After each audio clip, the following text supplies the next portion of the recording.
Ici, on va faire en fait la fin du problème qui a été commencé à la page 5 dans ton document jaune, c'est-à-dire l'interprétation de la réponse avec différents modes de représentation, mais c'est juste qu'avant, ça serait peut-être nécessaire de faire un petit retour là, sur notre fameux tableau qu'on utilisait là, justement pour bien comprendre ce qui se passait là, quand on travaillait les inéquations.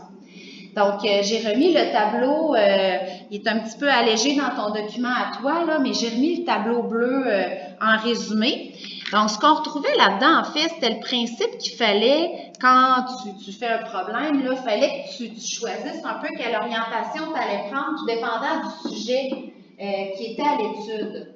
Donc, je vous disais souvent, est-ce que tu t'en vas à gauche ou à droite? Parce que la façon de procéder va être différente, tout dépendant du choix que tu vas faire. Donc, si tu regardes du côté gauche de ton tableau, ben ça, c'est le côté, c'est la façon de faire qu'on va utiliser quand on a des situations où on s'attend à des réponses qui vont correspondre à des nombres entiers ou naturels, c'est-à-dire des nombres là, qui vont arriver juste. Donc là, j'avais mis des exemples, on en avait parlé ensemble, des enfants, des chandails, des voitures, des livres. Donc ça, c'est toutes des choses que j'ai pas le choix de dénombrer et de compter. Puis forcément, la réponse va arriver juste. Je ne peux pas avoir 3,7 chandails. C'est 3 ou 4 ou 5. Donc, on avait vu que quand on avait des situations comme celle-ci, si je descends un petit peu plus bas, puis si je demeure toujours du côté gauche du tableau, donc, pour faire un exemple, par exemple, si je vous dis X plus grand que 2 livres, supposons que je vous parle des livres que j'ai lus à la bibliothèque pendant le dernier mois, bien, si je vous parle de livres, vous savez très bien que la réponse doit forcément arriver juste. Si je te dis plus grand que 2, ça veut dire que j'en ai lu plus que 2. Hein? Le plus grand que, là, quand il n'y a pas la petite ligne en dessous, ça veut dire que ce n'est pas 2, c'est en haut de 2. On n'a pas le ou égal. Donc, ça veut dire que j'en ai lu peut-être 3, peut-être 4, peut-être 5. Et là, bien, ma réponse, bien, je peux la représenter de deux façons. C'est sûr que je peux te l'expliquer avec des mots, comme j'ai fait tantôt dans la page précédente, là, dans la page 5 du document jaune. Mais je peux aussi y aller de façon très visuelle en faisant une droite numérique comme ici. Puis là, si tu regardes, bien, ce que j'ai fait, c'est que j'ai fait des picots noirs pour que tu vois c'est quoi les réponses possibles.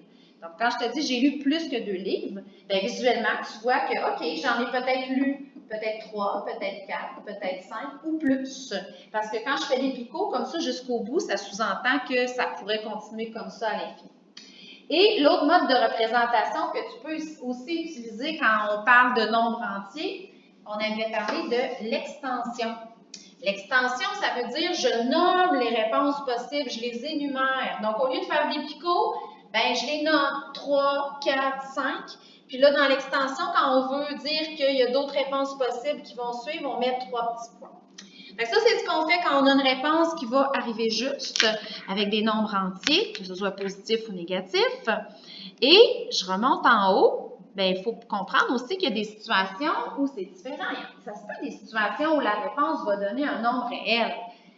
Puis là, j'ai des exemples, la température, la distance, l'argent, de l'air, des longueurs, des anges. Bien, tout ça, c'est des situations où je peux très bien obtenir une réponse avec un nombre décimal du style 5,3, 3,4, 4,75. Donc, dans ce temps-là, mon raisonnement va être différent pour ce qui est de l'interprétation. Donc, si je descends un petit peu plus bas pour faire un exemple aussi, ici, j'ai repris la même inéquation, x plus grand que 2. Mais là, supposons que c'est des degrés Celsius dont je te parle.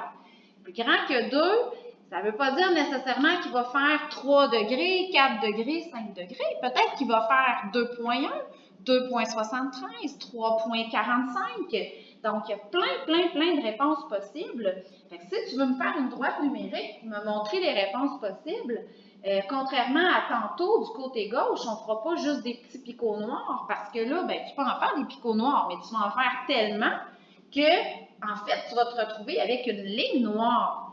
La ligne noire que tu vois ici, en fait, c'est une infinité de petits picots noirs vis-à-vis de toutes les réponses possibles. La raison pour laquelle j'ai fait un rond blanc vis-à-vis le 2, c'est parce qu'on avait plus grand que 2 et non pas plus grand ou égal. Si j'avais dit x plus grand ou égal à 2, là, j'aurais fait un rond noir pour dire que le 2 est une réponse possible. Mais là, j'ai parlé de plus grand que 2. Le 2 est exclu, donc on fait un rond blanc. Et ensuite, en dessous, on utilise, dans ces cas-ci, dans les réels, on utilise l'intervalle. L'intervalle, bien, en fait, c'est pour compenser un peu, c'est parce que je ne peux pas faire de l'extension, parce que de l'extension, tantôt, on disait que ça voulait dire nommer les réponses possibles. Mais là, j'en aurais beaucoup trop à nommer, étant donné que je suis dans les réels. Donc, l'intervalle, ça consiste à donner un minimum et un maximum seulement. Je vais dire où ça commence, je vais dire où ça finit, puis le crochet que je vais utiliser peut être soit un crochet ouvert ou fermé en fonction de si le nombre dont je parle est inclus ou exclu. Donc, si tu regardes, j'ai fait un crochet ouvert pour le 2 parce que le 2 était exclu, c'est associé à mon rond blanc de tout à l'heure. Puis, j'ai fait un crochet ouvert pour l'infini, mais ça, c'est une convention. Chaque fois que tu utilises le symbole d'infini, c'est toujours une convention. Puis, ce qu'il faut comprendre, là, c'est que quand tu fais ton intervalle, en fait, c'est que tu reprends, ce qui est à gauche ici sur ta droite numérique va être à gauche dans ton intervalle parce que ça correspond à ton minimum.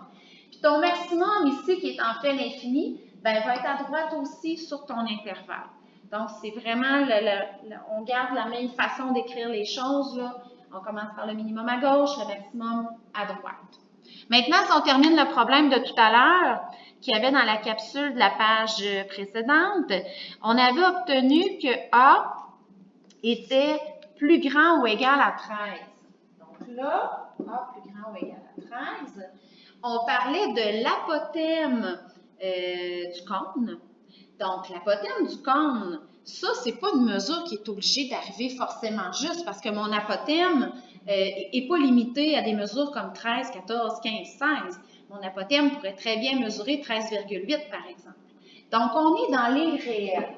Ça veut dire que sur ta feuille, dans ton tableau, en fait, ça veut dire qu'on s'en va du côté droit parce qu'on sait que l'apothème peut mesurer à peu près n'importe quoi. Maintenant, si je veux représenter ça sur une droite numérique, bien, ce que je vais faire, c'est que, première chose, bien, je vais situer mon 13, qui pourrait être par exemple ici. Puis là, bien, je vais colorier toutes les réponses possibles qui sont supérieures ou égales à 13. Fait que vois-tu ici, là, le 13 est une réponse possible. Donc, je vais faire un rond noir pour dire que ça, c'en est une réponse possible. Puis, je vais colorier aussi tous les autres nombres qui sont en haut de 13. Je fais une ligne, mais n'oublie pas qu'en fait, c'est plusieurs petits points noirs que je viens de faire pour représenter toutes les réponses possibles. Donc, c'est pas plus compliqué que ça pour la droite numérique dans ce cas-ci. L'extension, on n'en fera pas parce qu'on ne peut pas les nommer les réponses quand on est dans les réels. Il y en a beaucoup trop. On fait ce qu'on a dit tantôt, on fait de l'intervalle. Puis l'intervalle, bien, si je reprends ce que j'ai dit tout à l'heure aussi, ça consiste à dire quel est mon minimum, quel est mon maximum. Fait que là, je mets ma virgule. Mon minimum, il est ici, là. C'est lui, c'est 13. Mon maximum, ben, en fait, il n'y en a pas, c'est l'infini. Hein, ici, là, quand on n'écrit rien, ça sous-entend qu'on va jusqu'à l'infini. Donc, ça, c'est mon maximum. Puis, pour ce qui est des crochets, bien là, le 13 est inclus. Hein, on avait un plus grand ou égal ici. J'ai fait un rond noir pour le dire. Donc, je vais faire un crochet en conséquence, crochet fermé. Puis, l'infini, c'est la convention dont je parlais tantôt. C'est toujours un crochet ouvert. Voilà pour les inéquations.